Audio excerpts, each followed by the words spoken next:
Good evening. You're watching the main news on HKIBC. I'm Azam Khan. Here's a look at tonight's top stories.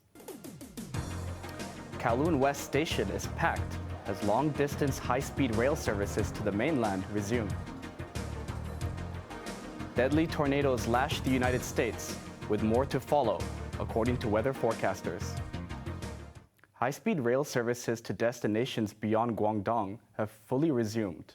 More than 30,000 travelers were expected to take advantage and head north today. Janice Lowe reports. Almost 3 months after Hong Kong returns to normality, long-distance trips on the high-speed railway finally resumed today. Even before the clock struck 8 this morning, commuters were already waiting at West Kowloon Station to board trains heading beyond neighboring Guangdong. They were given souvenirs to mark the occasion. This married couple were heading to Guilin on their first trip to the mainland since the pandemic.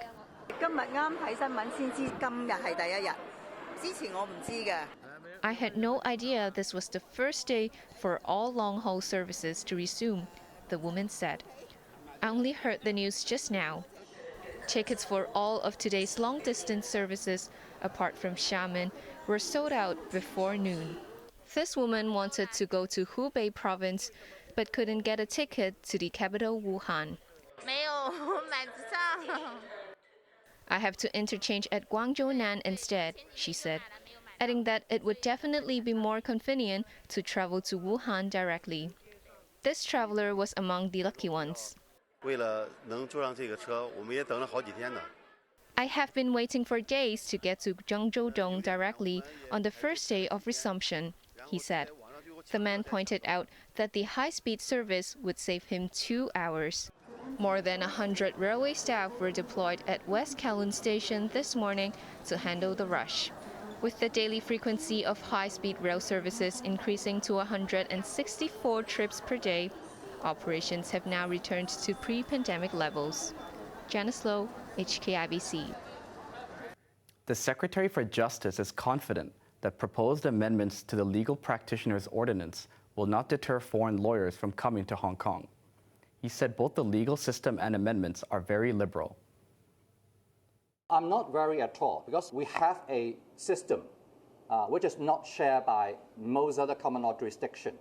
In principle, we still retain the system to allow overseas lawyers to come to Hong Kong on an ad hoc basis. What we intend to do is to introduce a mechanism for the purpose of safeguarding national security. But even then, we do not intend to impose a complete ban.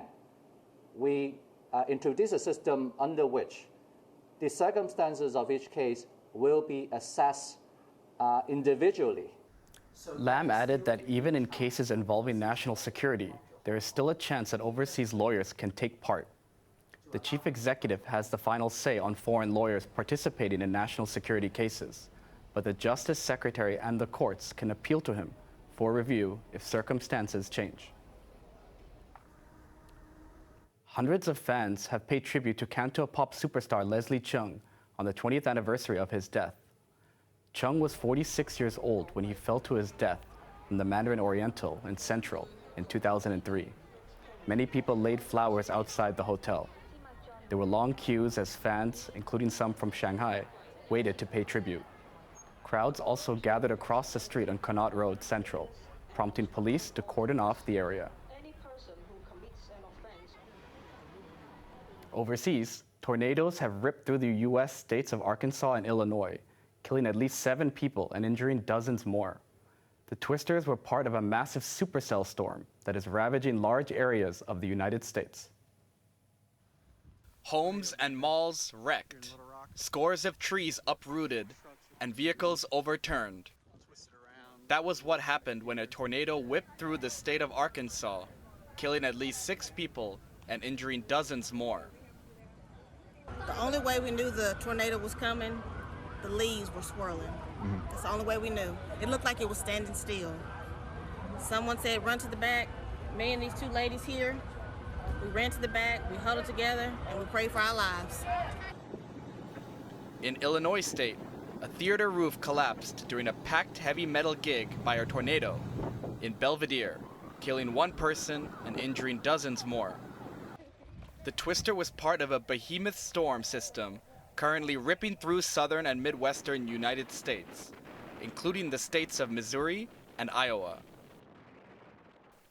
The National Weather Center expects storms to continue for another week across most of the country. It follows a deadly tornado that swept Mississippi last week, killing 25 people and leaving hundreds homeless. A recent study by the Bulletin of the American Meteorological Society predicts that the country will likely get more killer tornadoes and hail-spawning supercells because of climate change. At least 12 women and children were killed and scores injured in a stampede at a food distribution center in the southern Pakistani city of Karachi. Ambulances ferried the injured to hospital. Hundreds of poor women, accompanied by children, had gone to a factory to collect food and cash handed out during the holy month of Ramadan.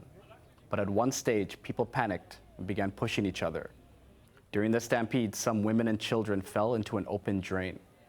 A wall near the drain also collapsed, injuring and killing people. The United Nations has appealed to tycoons and rich countries for donations to help feed more than 350 million people around the globe. The world's wealthiest of the wealthy billionaires. They made unprecedented profits during COVID. Charity is not the long-term solution here. I know that, but we are in a crisis mode right now. And with $400 trillion worth of wealth, it's not too much to ask some of these multi-billionaires to step up and help us in this short-term crisis.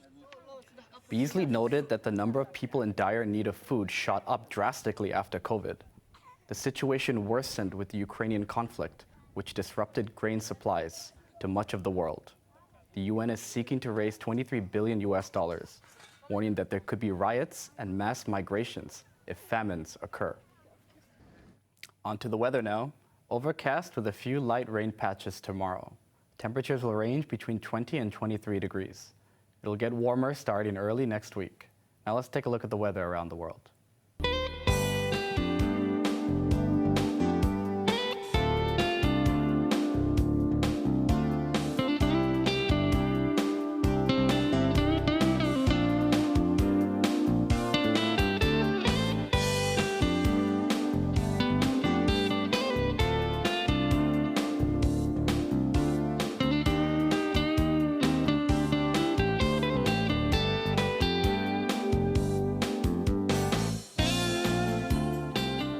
That's our main news for Saturday night. Join us for more news at 11. I'm Azam Khan. Good night.